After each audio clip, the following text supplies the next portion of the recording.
시편 50편 7절에서 15절까지 같이 봉독하겠습니다.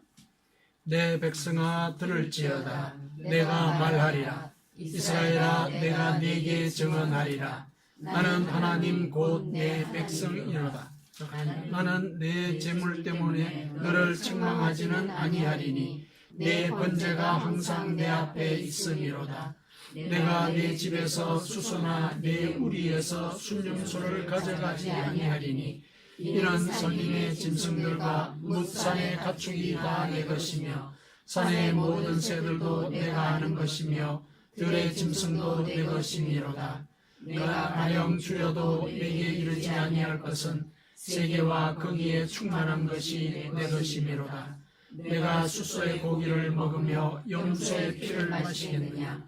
감사로 하나님께 제사를 드리며 지존하신 이에게 내 서원을 갚으며 혼란 날에 나를 부르라. 내가 너를 건지리니 내가 나를 영화롭게 하리라. 아멘.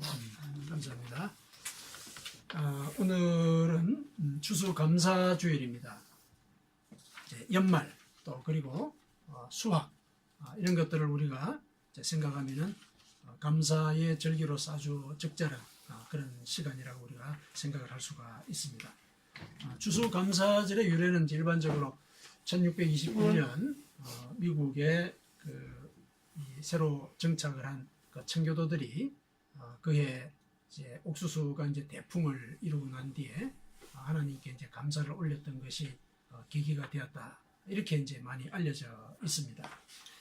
이렇게 된 것은 이제 1789년에 미국의 초대 대통령이었던 조지 워싱턴이 그 추수감사일을 11월 26일로 정하고 그날을 이제 국경일로 정하면서 이제 미국은 11월 넷째 주에 추수감사주의를 이렇게 지키게 되었습니다.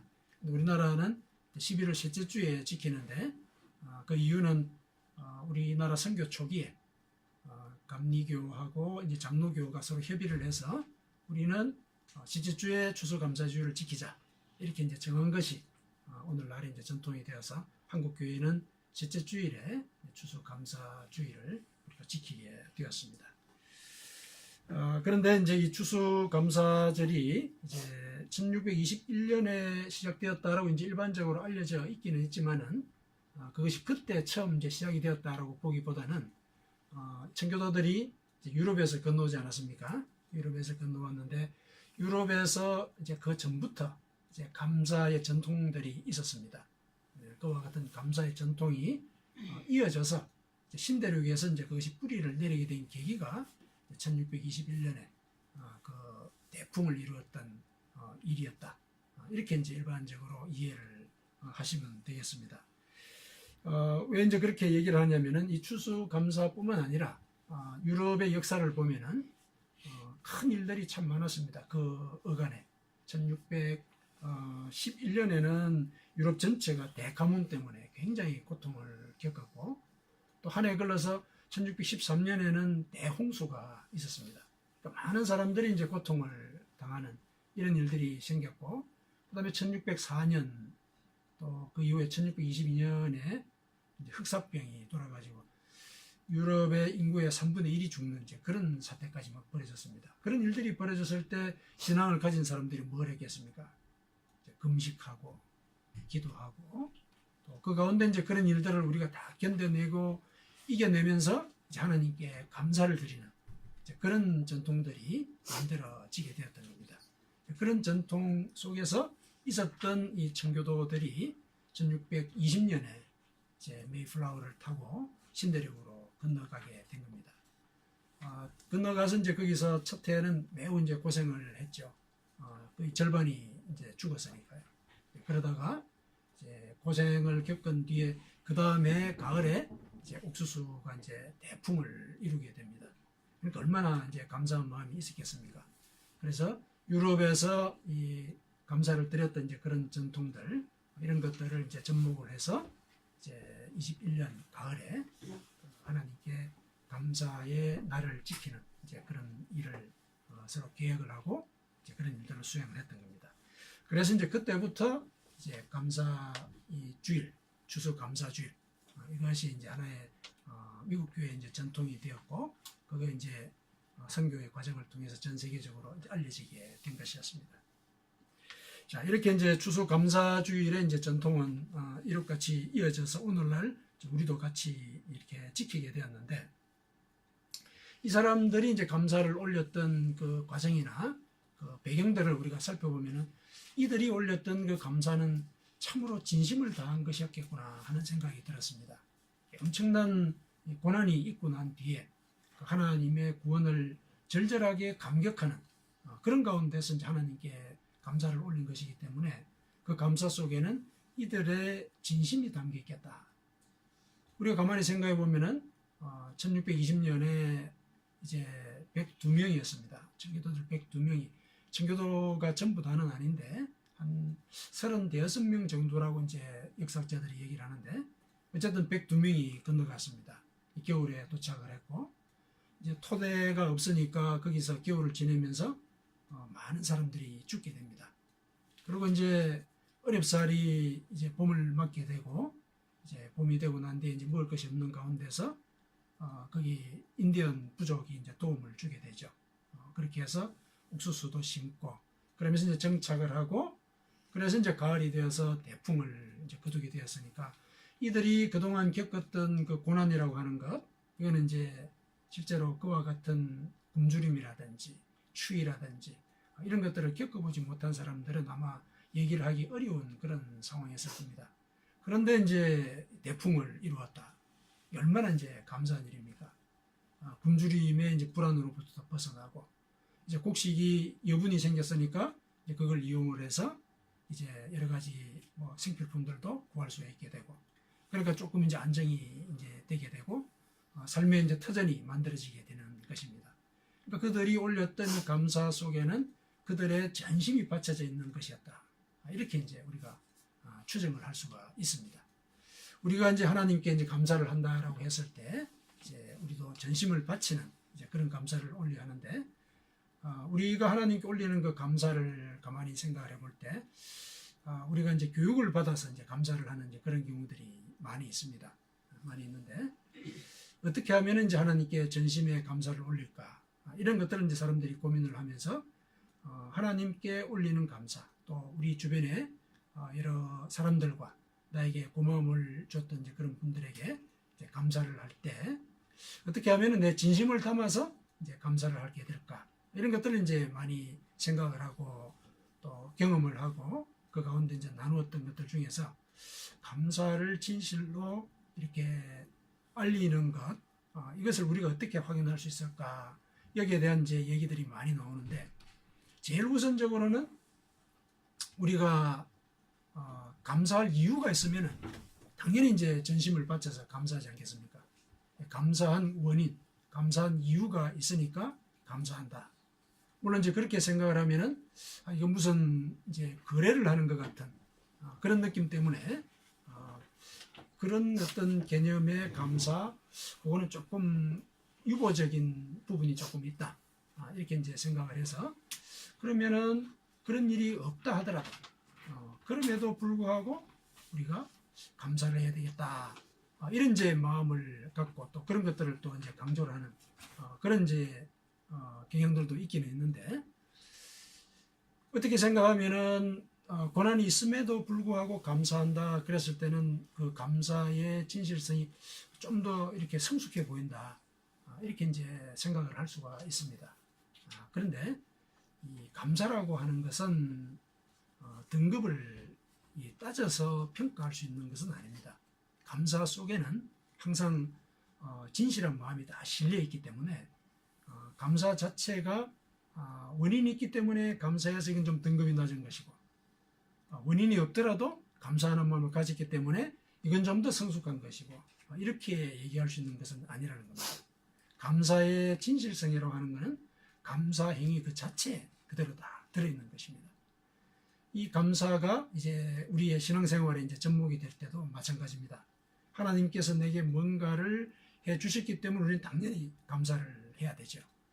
또 신앙이 이제 깊어가는 그런 과정 속에서 감사하지 않더라도 내가 현재 살아가는 이 삶의 과정 속에서 하나님이 나와 함께 하시는 것만으로도 내가 감사하는 그런 단계까지도 우리는 이제 생각을 하고 감사를 드리는데, 어쨌든 그 모든 과정 속에서 감사하는 그 마음 속에는 진심이 담겨져 있다. 그래서 우리가 늘 하나님께 이제 감사를 하는 마음을 가져야 된다라고 얘기했을 때는, 그 감사가 하나님과의 관계를 진실되게 만들어가는 하나의 통로가 되는 것이다. 그래서 우리의 신앙생활에 있어서 하나님께 늘 감사하는 것은 우리의 하나님과의 관계를 진실되게 이끌어가는 그런 단초이자 동력이 되는 것이다. 그것을 우리가 추수감사절에서 감사의 의미를 새기면서 우리가 기억을 해둘 필요가 있겠습니다. 오늘 본문에서는 하나님께서 감사라고 하는 것은 정말 진심을 담아서 하는 것이다. 진심을 담아야만 한다는 것이 아니고 감사 자체에는 진심이 담겨져 있는 것이다. 이런 얘기를 일러주고 계십니다. 오늘 본문을 우리가 같이 묵상을 하면서 우리의 삶이 이제 감사로 충만해지도록 살아갈 길이 뭔가 함께 모색해 보도록 하겠습니다. 자, 본문에 한번 들어가 보겠습니다. 오늘 본문에서 하나님께서 직접 말씀을 하셨습니다. 이스라엘아, 내가 네게 정언하리라. 7절에 이렇게 말씀을 하셨는데, 이 말씀은 무슨 뜻이냐면은 백성들이 무엇을 잘못하고 있는지 내가 알려주시겠다, 그런 뜻입니다.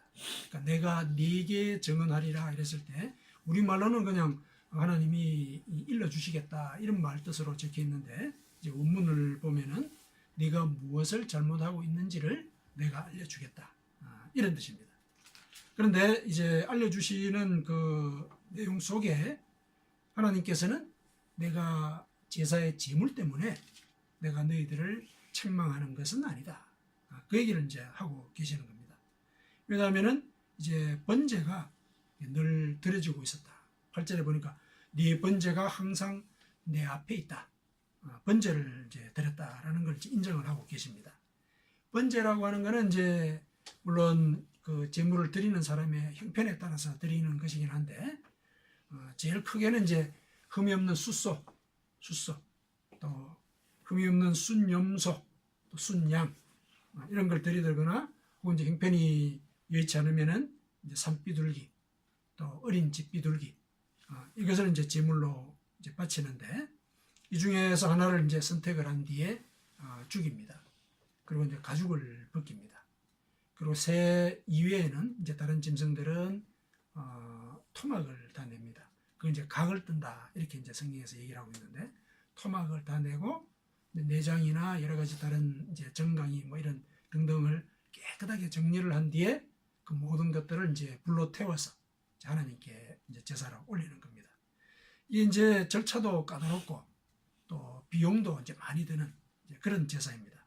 근데 이런 제사가 하나님 앞에 항상 차려지고 있었으니까 이제 그 정성은 대단했다, 우리가 이제 그렇게 인정을 할 수가 있습니다.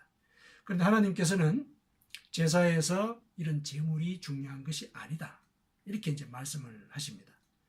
9절에 나온 그 말씀은 하나님께서 언제 숫소나 순염실을 바쳐라 이렇게 요구한 적이 있느냐, 이렇게 이제 얘기하시는 말씀입니다.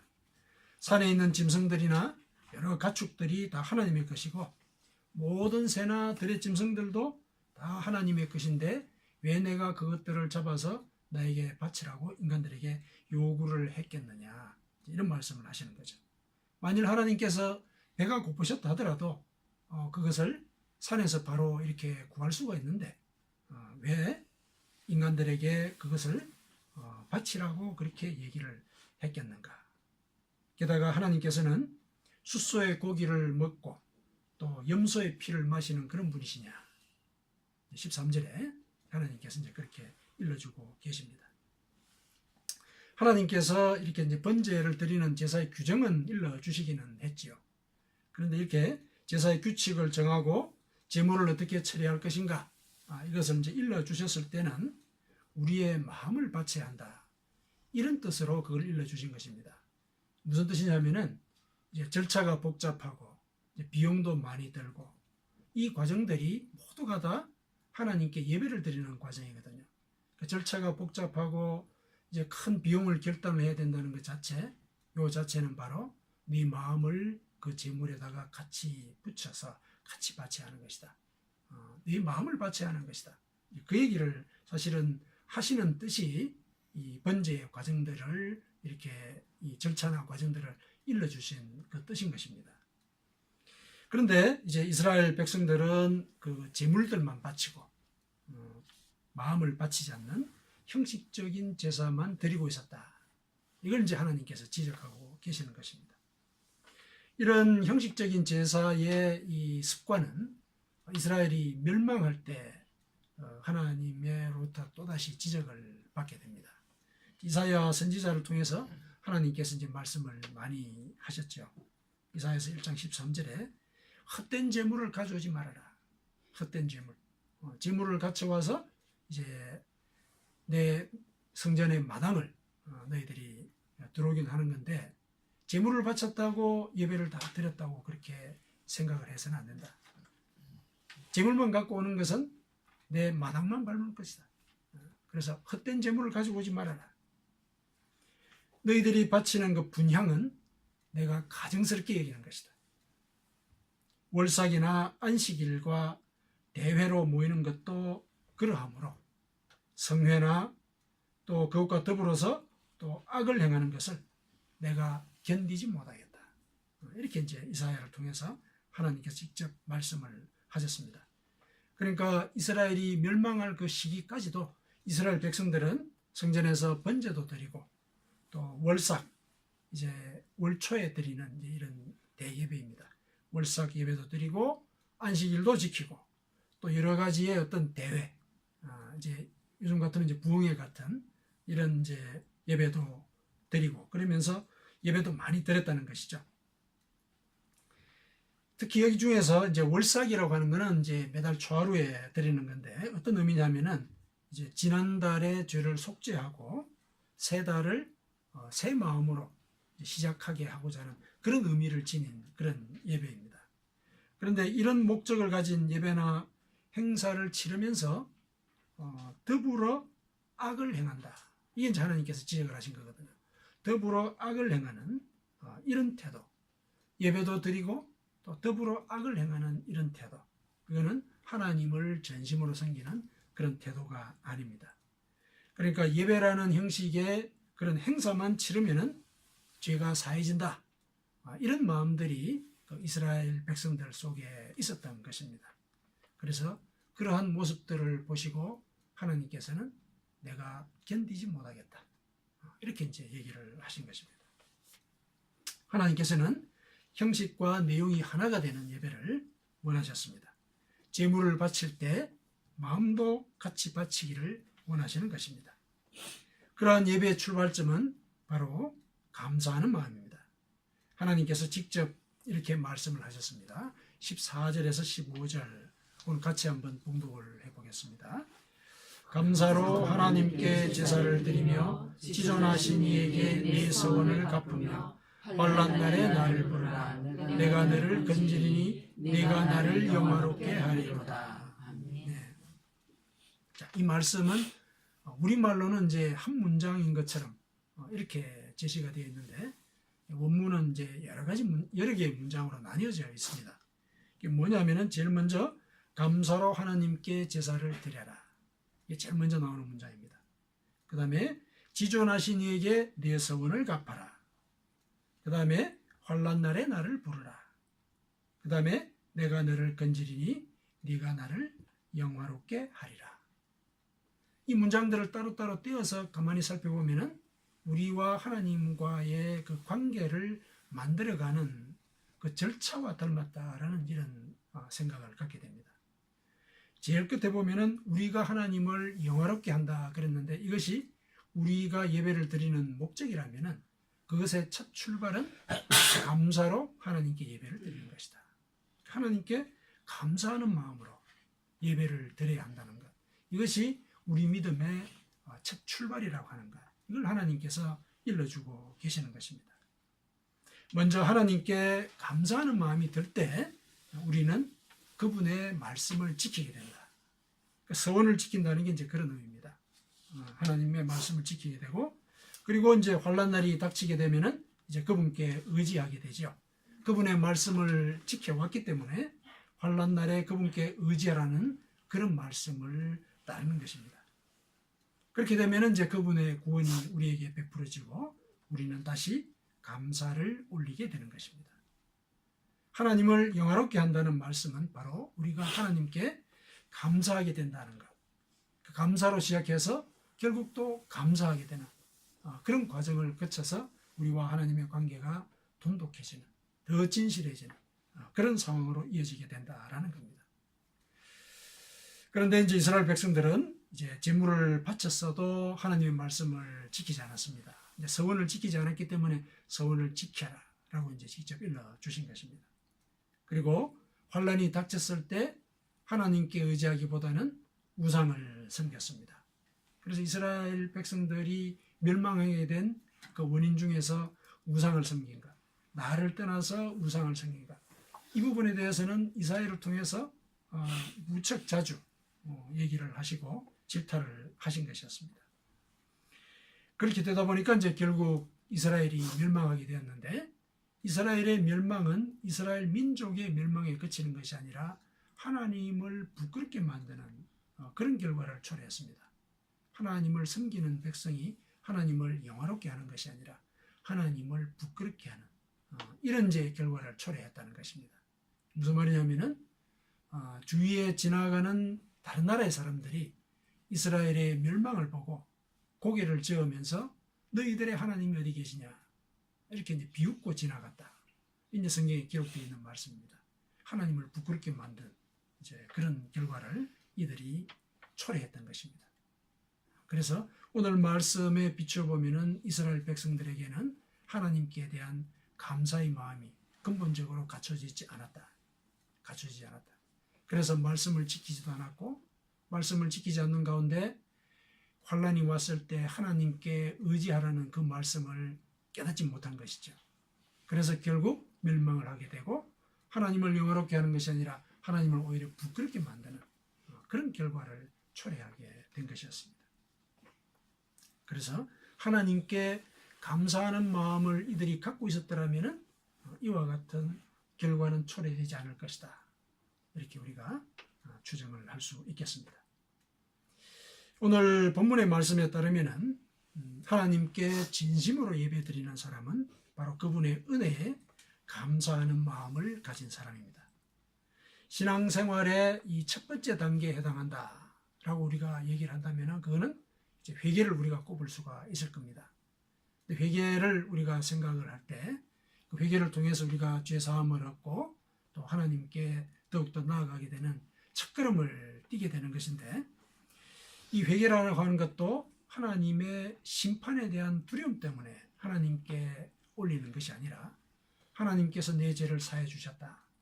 그런 은혜에 대한 감사의 마음으로 하나님께 회개를 하게 될 때 우리는 더욱더 진실한 회개를 올릴 수가 있는 것입니다. 왜냐하면 감사에는 내 진심이 실려있는 그런 이제 행동이 되기 때문에 그렇습니다. 그래서 회개도 우리가 감사하는 마음을 갖고 있을 때 하나님 앞에 더 자발적으로 할 수 있게 되는 것입니다. 이렇게 보자면은 감사하는 마음, 하나님께 감사하는 마음은 우리의 모든 신앙적인 행위에 동력이 되는 것입니다. 에너지원이 된다는 것입니다. 그래서 하나님의 은혜에 감사하기 때문에 우리는 하나님의 말씀을 지키겠다. 이렇게 이제 서원을 하는 겁니다. 그리고 감사하는 마음 때문에 어려움이 오더라도 인내하고 하나님께서 또 나에게 감사할 길을 주실 것이다. 이런 마음을 하나님께 올려드리는 것입니다. 그래서 우리가 그 구원을 경험을 하게 되면 다시 또 감사를 하게 되겠죠. 이와 같은 과정들을 통해서 우리는 하나님께 영광을 돌리는, 하나님을 영화롭게 하는 그런 삶을 살아갈 수 있게 되는 것입니다. 오늘 우리가 읽은 이제 시편 50편은 다음과 같이 종결을 맺고 있습니다. 23절에 감사로 제사를 드리는 자가 나를 영화롭게 하나니 그의 행위를 옳게 하는 자에게 내가 하나님의 구원을 보이리라. 하나님께서는 감사로 제사를 드리는 자가 나를 영화롭게 한다. 그러니까 앞서 우리가 읽었던 그 본문의 내용들, 그 절차들, 그 모든 것들을 요약을 해서 이렇게 말씀을 하시는 겁니다. 감사로 제사를 드리는 자가 나를 영화롭게 한다. 이렇게 이제 얘기를 하고 계시는 겁니다. 그래서 감사하는 마음으로 예배를 드리는 자가 하나님께 영광을 돌리는 자이다. 이런 말씀을 하시는 겁니다. 그렇게 되면 우리는 이제 하나님께 감사를 올리는 가운데 이제 고난도 이겨내는 힘을 얻고 또 실제로 고난을 이기는 그런 경험들도 하게 됩니다. 그러면은 또 우리가 감사를 하게 되고 이 과정들을 우리가 가만히 묵상을 해보면은 그렇다면은 감사가 바로 구원의 기적을 만드는 통로이구나. 감사가 바로 기적을 만드는 것이구나. 이렇게 우리가 정리를 할 수가 있습니다. 이런 이야기들은 우리가 이제 교회에서만 나누는 것이 아니라 일반 시민들도 이 감사의 힘에 대해서는 다들 긍정을 하고 있습니다. 여러분들도 이제 읽으신 분들도 계실 건데 론다 번이라고 하는 분이 쓴 시크릿이라고 하는 그런 책이 있습니다. 그 속에 이제 알버트 아인슈타인에 대해서 언급한 내용이 나오는데 이제 아인슈타인은 시간의 상대성 이론을 발표를 해서 이제 뉴턴 이후의 우주관 전체를 새롭게 바꾸고 또 우리가 이제 우주 여행을 하고 또 우주의 그 구성이나 또 우주의 어떤 요소들 이런 것들에 대해서 좀 더 이 폭넓은 오히려 세계관 자체를 바꿔놓았다고 얘기할 수 있는 이제 그런 발견을 한 사람이죠. 다들 알고 계실 것인데 누군가가 물었습니다. 아인슈타인에게 가서 어떻게 그런 큰 발견을 할 수 있게 되었습니까? 지금 당신이 발견한 그 이론 때문에 세계가 다 바뀌었습니다. 세계가 다 바뀌었습니다. 어떻게 그런 엄청난 발견을 할 수 있게 되었습니까? 라고 이제 물었더니 아인슈타인이 뭐라 그러냐면은 저는 하루에도 수백 번씩 감사합니다. 그런 얘기를 했다고 합니다. 누구에게 감사를 했습니까? 자기 선배 학자들이 이루어왔던 그 모든 이론들 이런 것들이 토대가 되지 않았으면은 자기는 이와 같은 발견을 하지 못했다는 것 이걸 이제 인정하는 그런 말입니다. 그래서 자기는 하루에도 수백 번 감사합니다. 이런 이제 얘기를 하면서 자기가 결국은 상대성 이론을 발견하는 데까지 오게 되었다. 이렇게 이제 설명을 했습니다. 감사라고 하는 것은 이와 같은 세계관 전체를 바꾸는 이런 결과를 또 이런 기적을 이제 만들어냈던 것입니다. 시크릿은 이제 그 비결을 이렇게 일러줍니다. 감사는 당신의 온 마음을 우주의 창조적 에너지와 더 밀접하게 조화를 이루게 한다. 감사는 당신의 인생에 더 많은 것들을 가져다주는 절대적인 길이다. 누군가가 자기가 하는 일에 감사하게 되면 그는 더 많이 일하고자 한다. 그러면 늘 감사하게 된다. 감사는 항상 지지를 끌어오기 때문에 그렇다. 감사라고 하는 것이 우주의 원리와 통한다. 이런 얘기를 한 것입니다. 그래서 감사하는 마음을 가질 때는 감사할 일이 더 생긴다는 겁니다. 감사하는 그 마음은 어디서든지 지원을 끌어들인다. 지지를 끌어들인다. 이렇게 얘기를 하고 있습니다. 그래서 감사하게 되면은 이제 감사할 일들이 점점 더 많아진다. 왜냐하면은 사랑과 감사는 우리 인생에서 어떤 부정적인 일이 닥쳐도 그것들을 녹여버리기 때문에 그렇다. 그것은 기적을 만들어내고 질병도 치료하게 된다. 시크릿이 이렇게 일러주고 있습니다. 그 일반 시민의 관점에서도 감사의 힘을 이렇게 이제 인정을 하고 또 감사를 또 실천했을 때 감사가 자기에게 얼마만한 또 감사할 일들을 더 갖고 오게 되었는가 이런 것들을 이제 고백을 하는 그런 글들 우리가 많이 이제 접할 수가 있습니다. 이런 사실 자체가 바로 이제 기적인 것입니다. 여러분들 혹시 이런 TV 프로그램을 이제 보신 분도 계실 건데 작년 이제 2017년 1월 25일에 이제 KBS에서 방영된 그 생로병사의 비밀 그 프로그램 아실 겁니다. 거기에 이런 사례가 소개되어 있습니다. 오숙경 시인이라는 분인데 이분이 감사의 힘으로 혈액암을 이겨냈던 그 사연이 거기에 방영이 되었습니다. 그러니까 감사를 하게 되면 질병도 낫게 된다는 것입니다. 이 시인은 이제 만성 골수성 백열병에 걸려가지고 시한부 판정을 받았습니다. 3개월밖에 살지 못하는 그런 과정을 이제 살게 되었는데 그때 이제 딸이 이제 엄마에게 감사한 점 그래가지고 그 100가지를 적어서 감사의 편지를 엄마에게 보냅니다. 이 딸이 이제 그 기자인데 이 딸도 이제 처음에는 엄마와의 관계가 그렇게 썩 원만하지가 않았습니다. 근데 우연한 기회에 감사 일기를 한번 써봐라 하고 이제 동료가 얘기를 하는 걸 듣고 이제 감사 일기를 쓰기를 시작했습니다. 하루에 100가지씩. 하루에 100가지씩 감사할 걸 생각한다면은 이제 사소한 것들 이런 것들도 이제 다 감사의 내용이 되는 것입니다. 예를 들면은 오늘 시간이 좀 남아서 아침에 커피를 마실 수 있게 되어서 감사합니다. 오늘 직장에 조금 일찍 도착하게 되어서 감사합니다. 아주 이제 소소한 것부터 이렇게 해서 이제 100가지의 감사를 매일 적는 걸 이렇게 시작을 했습니다. 그걸 한 6년 정도 했다고 그래요. 6년도 했는데 이제 어머니가 이제 이런 병에 이제 걸리게 되었습니다. 그런데 딸은 이미 이제 감사일기를 쓰는 가운데 감사하는 것이 자기의 마음에 대해서 어떤 교훈을 주고 어떻게 자기를 변하게 했는지 이걸 이제 체험을 했습니다. 어떤 체험이냐면은 이제 어머니와 자기의 관계는 그다지 그렇게 좋지를 않았습니다. 예를 들면 이제 어머니도 딸을 볼 때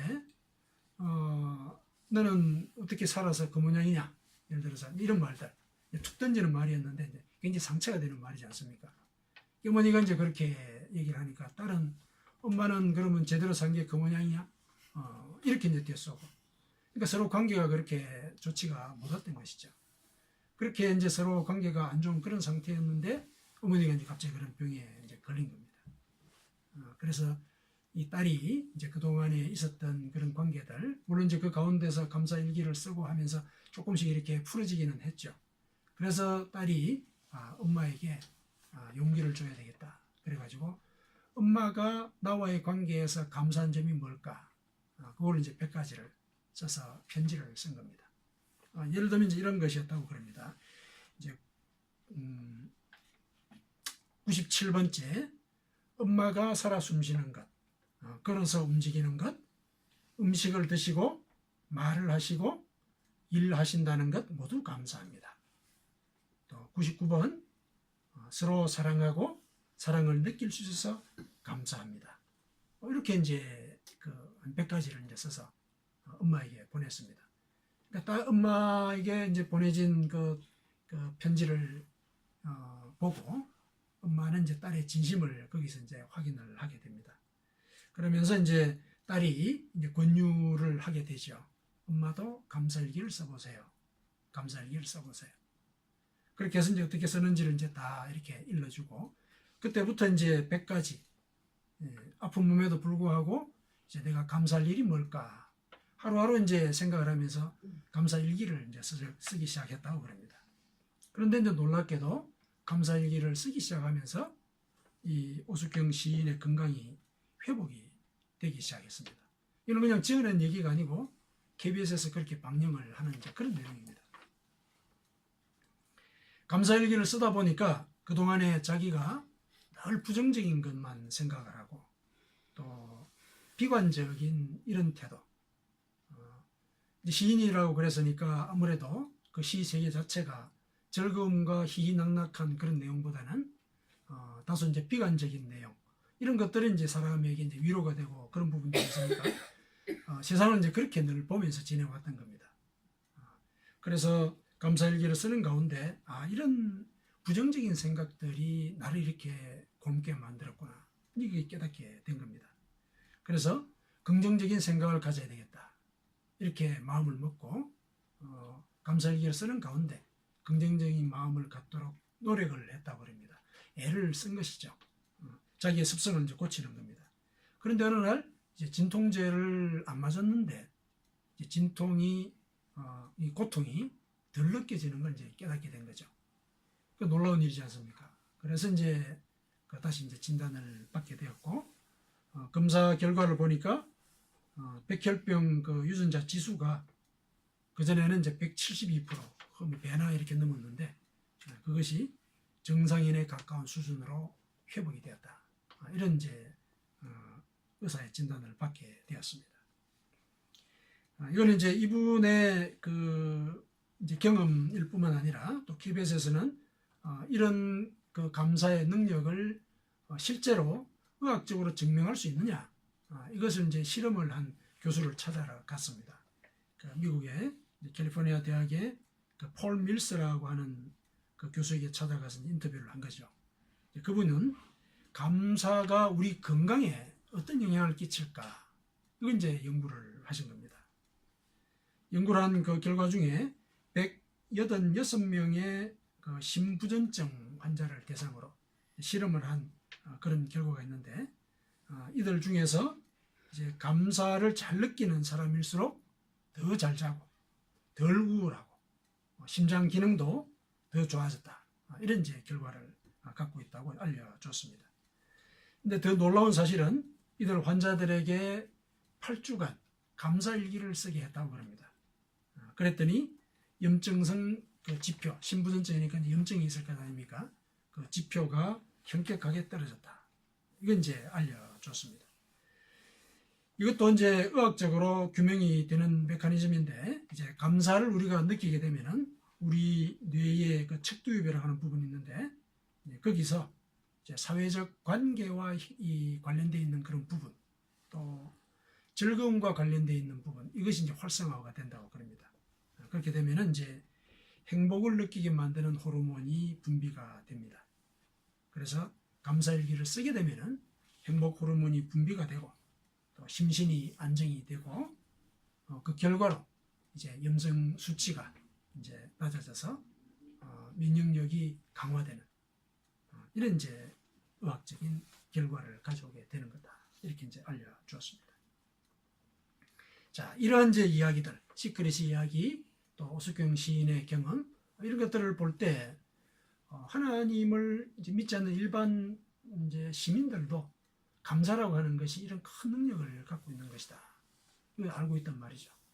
근데 그렇다면은 그리스도의 은혜를 경험한 우리가 어떤 마음을 가지고 하나님을 대해야 할 것인가? 하나님은 우리에게 뭐라고 얘기하셨냐면은 범사에 감사하라, 이렇게 얘기를 하셨습니다. 데살로니가전서 5장 18절에 범사에 감사해라. 왜냐하면은 그게 너희들을 향한 나의 뜻이다, 이렇게 얘기하셨습니다. 너희들을 향한 나의 뜻이다. 이게 무슨 뜻입니까? 무슨 말입니까?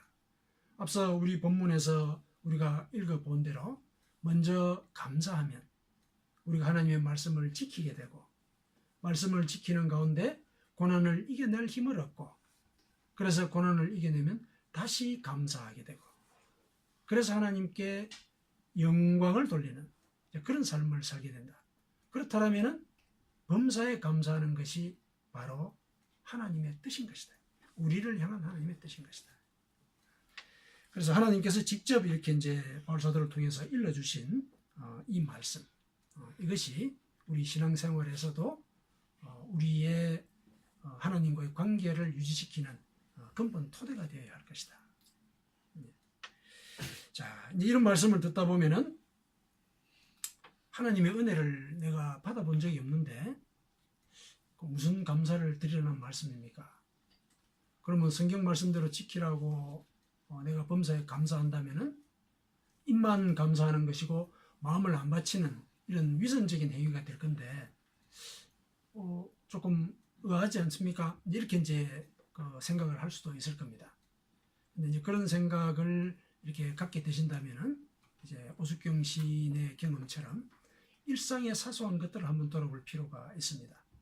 우리가 이 자리에 나와서 하나님께 예배를 드리는 것, 우리가 늘 습관적으로 하는 일이었지만은 실은 하나님의 놀라운 섭리에 의해서 우리는 선택을 받은 것입니다. 선택을 받아서 이곳으로 오게 되었고, 또 그것이 신앙적인 차원에서 설명할 수 있는 것이라면 우리 일상을 한번 돌아보십시오. 물론 어려움이 있고 지금 현재 고난을 겪고 계시는 분들도 계시고 마음의 상처가 지워지지 않은 그런 아픔을 갖고 계시는 분들도 계시지만은 우리가 부정적인 일들에 관심을 갖고 거기에 집중하게 되면은 우리는 평생 감사하는 삶을 못 삽니다. 마음을 바꿔야 되는 것입니다. 오숙경 시인이 병에 걸렸는데 무슨 감사할 일이 있느냐라고 반드시 그렇게 얘기를 할 여지가 분명히 있지 않았습니까? 그런데 그분은 마음을 바꿨습니다. 마음을 바꾸고 감사일기를 써보자. 그러면서 주변에 감사한 일들, 소소한 일상 가운데서 내가 놓치고 있었던 일들, 이런 것들에 대해서 감사를 한 것입니다. 그래서 소소한 일들에 대해서 감사하는 이 과정들이 모든 것들을 감사의 눈으로 바라보게 만드는 습관을 만들어준 것이죠. 그래서 그 감사가 뇌에 이 사람은 늘 긍정적으로 생각하는 사람이다, 이런 신호를 주게 되고 그 신호가 뇌에서 면역 기능을 활성화시키는 그런 일까지 하게 만든 것이라는 겁니다. 그렇다면 우리와 하나님과의 관계도 이와 같이 늘 감사하는 마음을 가졌을 때 하나님께서 우리에게 주고자 하시는 그 은혜가 활성화되지 않을까? 이건 당연히 우리가 상상을 할 수 있는 그런 이야기가 되겠습니다. 그래서 우리가 우리 인생에 있어서 기억조차 하기 싫은 일들, 그런 일들이 있지만은 감사하는 마음으로 그 일을 바라보게 되면은 그런 일이 있었기 때문에 내가 오늘날 그와 같은 일들을 제3의 눈으로 바라볼 수 있게 되었구나. 나의 고통이나 나의 실수도 내가 관조를 할 수 있는 자리에 오게 되었구나. 이런 이제 깨달음을 얻게 될 수가 있는 것입니다. 성도 여러분, 우리가 범사에 감사하는 것이 우리를 위한 하나님의 뜻이다, 이렇게 얘기를 하셨습니다. 우리가 모든 일에 있어서 하나님의 뜻을 발견하고 또 고난이 닥쳐도 그것을 성숙의 기회로 여기고 오히려 감사하는 마음을 가질 때 하나님께서는 우리에게 하나님의 구원을 보이게 됩니다. 감사는 구원의 기적을 불러옵니다. 그래서 범사에 감사하는 것이 우리를 향한 하나님의 뜻인 것입니다. 물론 이처럼 모든 일에 감사를 드리게 되려면은 이제 부정적인 사고의 습관을 바꿔야 되는데 그게 쉬운 일은 아닙니다. 그때 우리는 성령의 도움을 간구해야 됩니다. 우리는 성령께서 우리와 늘 함께 하시는 그런 은혜의 조건을 갖고 있는 존재입니다. 우리가 늘 감사하는 마음을 갖게 해주시도록 기도해야 하는 것입니다. 성도 여러분, 우리는 기적 때문에 감사할 수 있지만은 감사하면은 우리가 기적을 만들 수가 있습니다. 이것이 우리를 향한 하나님의 뜻입니다.